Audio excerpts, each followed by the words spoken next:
Thursday night పెరుగు తిన్నాక ఇబ్బంది అయిందా? మరి ఎప్పుడు వచ్చేది హాస్పిటల్? నైట్ అంతా పెయిన్ వచ్చిందా? నైట్ అంతా మీరు పెయిన్తో ఉన్నారా? మరి ఎప్పుడు తీసుకొచ్చారు హాస్పిటల్? నిన్న తీసుకొచ్చారు. వీళ్ళు ఎప్పుడు? మన అప్పటిదాకా నైట్ నుంచి 12 o'clock వరకు హాస్టల్లో పెయిన్ వస్తూ ఉంటే అట్లే ఉన్నారు. మోషన్స్ అయినాయి.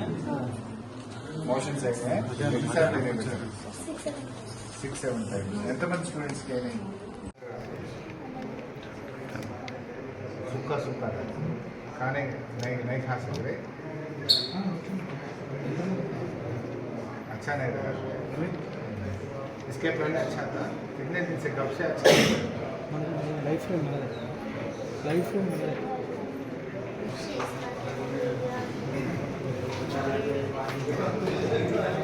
क्या बोली बेटी? हमको पेट में लगा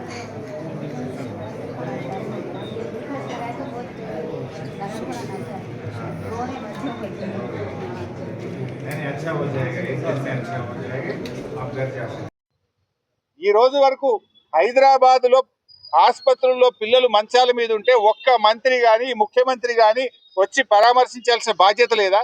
61 సార్లు ఢిల్లీ వేయండి ముఖ్యమంత్రి.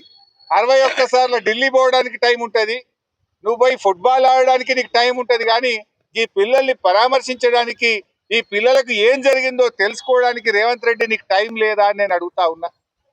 ఇవాళ నువ్వు ఈ పిల్లల పాలిట పాయిజన్ 2047 గా మారిపోయినావు.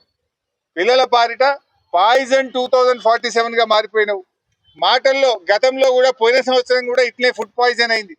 అప్పుడు బీఆర్ఎస్ పార్టీ, మేము మా పార్టీ ఆధ్వర్యంలో గురుకులాల బాట పట్టాం, ముఖ్యమంత్రి మీద ప్రభుత్వం మీద ఒత్తిడి పెట్టాం.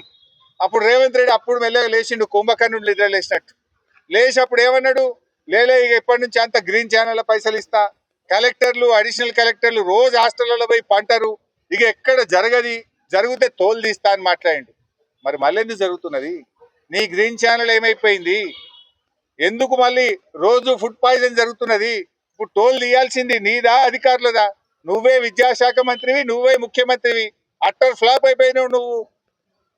పోయిన సంవత్సరం ఇట్లే మాట్లాడినావు కదా, మళ్ళీ ఇప్పుడు ఎందుకు జరుగుతుంది అని